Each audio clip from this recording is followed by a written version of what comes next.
The Chicago Bears held their rookie minicamp recently, giving fans and analysts a first look at the team's incoming players.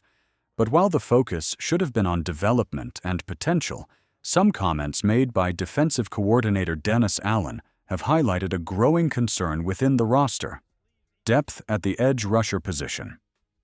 One of the players attracting attention is Shamar Turner, a defensive lineman from Texas A&M.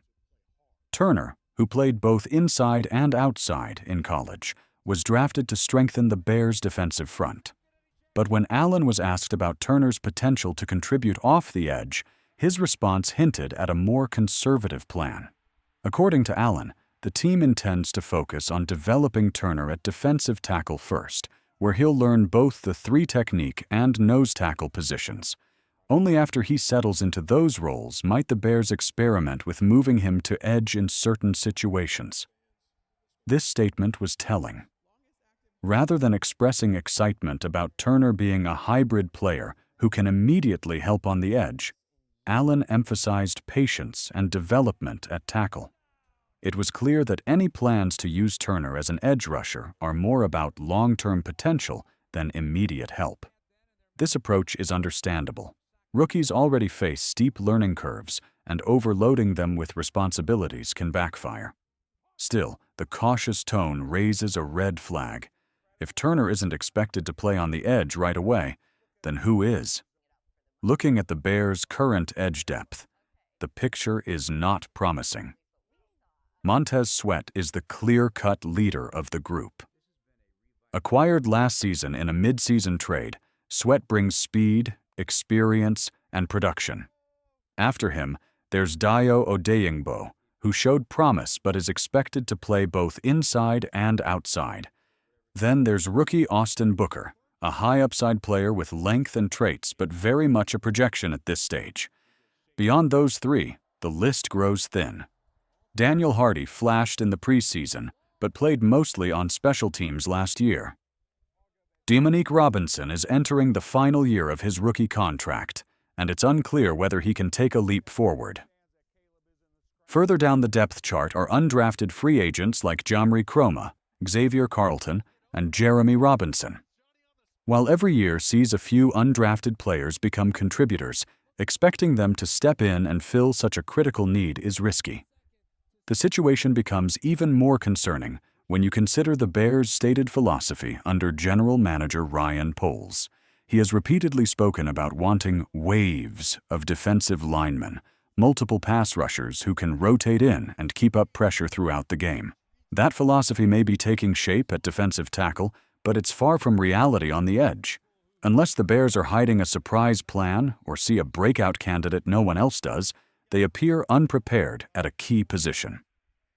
For now, the Bears are essentially banking on Sweat to play at a Pro Bowl level, Booker to develop rapidly, and Odeyingbo to be able to bounce between roles effectively. That's not an impossible formula, but it's a fragile one. One injury or misstep could cause the entire edge group to collapse. With internal options looking shaky, it's only natural to look outside the organization.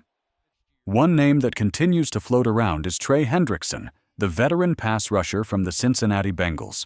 Hendrickson recently made headlines with a public statement expressing his frustration with the Bengals over contract negotiations. He claimed that communication with the team has stalled and that previous contract offers didn't reflect what he had been promised. From a production standpoint, Hendrickson would be a dream addition. Over the past 4 seasons, he has recorded 14 or more sacks in 3 of them and has consistently ranked among the league leaders in quarterback hits and pressures. He didn't blossom until his late 20s, but since then, he's become one of the most feared pure pass rushers in the NFL. Adding to the intrigue is his connection with Dennis Allen. While Hendrickson didn't truly break out until his move to Cincinnati, he was originally coached by Allen during his time in New Orleans. That familiarity could make a potential fit in Chicago smoother than expected. But as always, there's a catch, and this one is financial. The edge rusher market has exploded in recent years. Players like Danielle Hunter and Myles Garrett have signed massive contracts, driving the price for elite pass rushers into the $30 to $40 million per year range.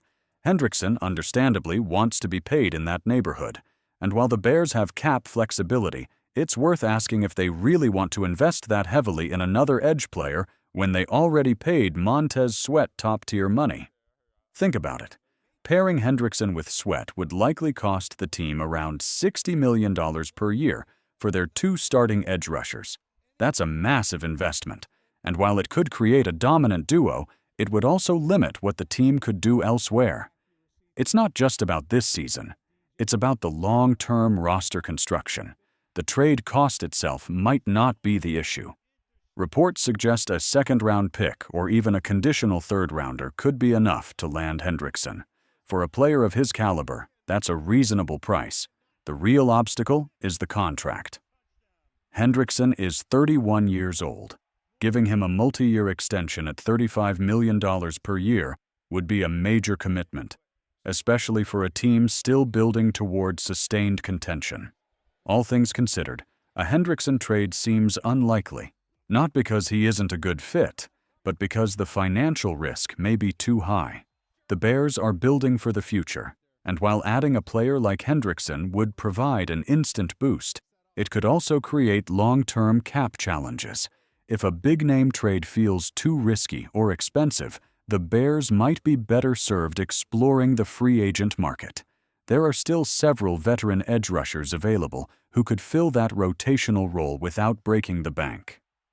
One of the most intriguing names is Zadarius Smith. Though no longer an elite rusher, Smith remains highly productive. Last season, he posted 9 sacks and 17 quarterback hits, and his pass rush win rate was close to 14%. He's the kind of experienced player who could slide in as a number 2 or number 3 edge, depending on the role. Given the Bears' need, he'd likely become the team's third rusher, working in rotation with Sweat and Odeyingbo while helping mentor Booker. Jadeon Clowney is another strong candidate. While he never lived up to the sky-high expectations of being a number 1 overall pick, Clowney has carved out a solid NFL career. He's especially effective against the run and has managed to stay productive as a pass rusher in recent years.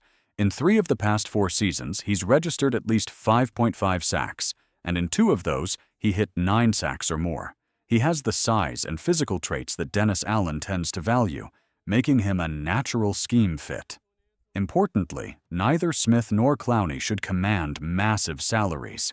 A 1-year deal in the single-digit millions is likely enough to secure either player. That makes them ideal stopgap solutions, veterans who can contribute immediately without limiting future financial flexibility. Other veteran names could also be in play. Matt Judon is someone the Bears pursued previously. During last year's training camp, reports emerged that the team offered a third-round pick to acquire him. While Judon ended up elsewhere and didn't perform at a high level, he still brings pass-rushing pedigree. Injuries have slowed him recently, but if he's healthy and available at a reasonable cost, the Bears could revisit that interest. Von Miller is another name worth mentioning. While far removed from his prime and now 36 years old, Miller still managed 6 sacks last season in limited action. He's no longer a full-time player, but as a situational pass rusher, he could provide valuable reps and veteran leadership. Lastly, there's Preston Smith. The longtime NFC North veteran spent years in Green Bay before a mid-season trade sent him to Pittsburgh.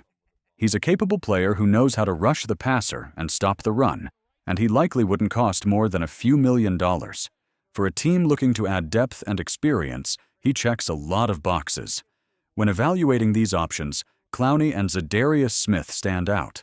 They offer the best blend of production, experience, and affordability.